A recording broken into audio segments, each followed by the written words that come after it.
Sandy Springs Perimeter Chamber of Commerce presents BizConnect.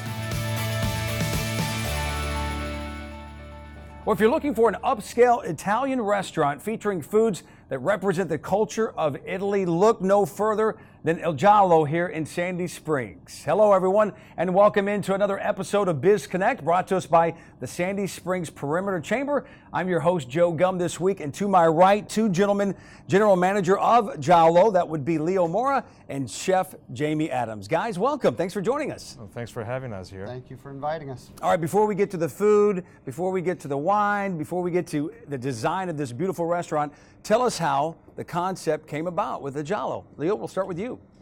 Well, it's a very long story, but I'm going to make it short. So one night, this lady came by the restaurant, and she really wanted to have some butternut squash tortelli. And Jamie, had not a whole lot. He didn't have any more because it was a special that we were running for the longest time. And he found a butternut squash in the cooler. A raw one. A raw boy. Not cooked. And he decided, okay, I'm gonna make the best out of this. So 20 minutes later, he has a dish right in front of this lady. And that's how the whole concept actually came along. At that moment, we realized that making the pasta during service out in front of everybody was really the core of what we were going to do. Okay, so let's talk about this. In Atlanta, there are so many great and wonderful cities, including Sandy Springs, obviously, with so much to offer. Why did you decide to start here, to keep it here, to build it here, the concept? Well, I'm a native Atlantan and grew up in Buckhead. And I knew Sandy Springs from the time I was a little kid. It was a crossroads and a neighborhood back then. But through the years of working in Buckhead and Midtown, and we were not all that keen on trying to stay in Buckhead. Sandy Springs was the spot where I thought we were going to have the most chance of finding what we needed in terms of lease, geography, and a welcoming city. Okay, so Jamie, you immersed yourself in the food and the culture over in Italy, so I'm sure you've sort of learned as far as the hard knocks of this, getting out and actually doing. So how did you bring that culture, that tradition, all that great taste of food over here? Well, I've stated a number of times that it's my goal to really represent here the flavors that you can get, not everywhere, but in the places that I worked. And, the goal being to recreate that, reproduce it, is how do I get to it? And I feel like I have a little bit of an advantage because understanding how the people over there go about what they cook and what they eat, having a better understanding for the culture and why they're doing what they do, I think that enables me a little bit more than just learning it on YouTube. The one thing I say about Jamie's cooking and style, and is that it's simple. It's nothing complicated. It's like you said, that is subtleties and techniques that you only learn if you've been there, or if you've done it over and over and over and over again. The details, it complements what he does, but the simplicity is the key part of how he executes and how he puts it out. That's what makes it look beautiful and sexy on your plate, is that simplicity. Speaking of products, Leo, tell us a little bit about your commitment to serving wines that come from sustainable business practices. Well, it's one of the hardest, I think one of the hardest things to do is to have what they now call, before was organic. Now they have gone a step further, which is biodynamic wines.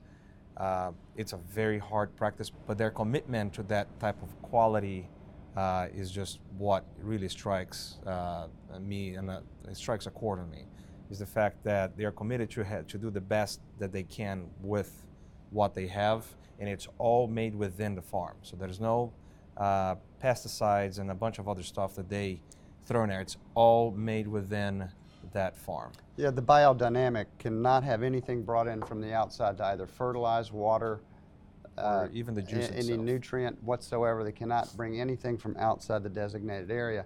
Now we have 3 or 4 of those, and we also look for, naturally produced. But the question being, how do we go about that? It's hard because there's a lot of shenanigans that go on in the making of wine, like you was alluding to. So we research these people. We find out who's doing the right things and check on their reputation. You You got to do a lot of legwork. same thing with the food.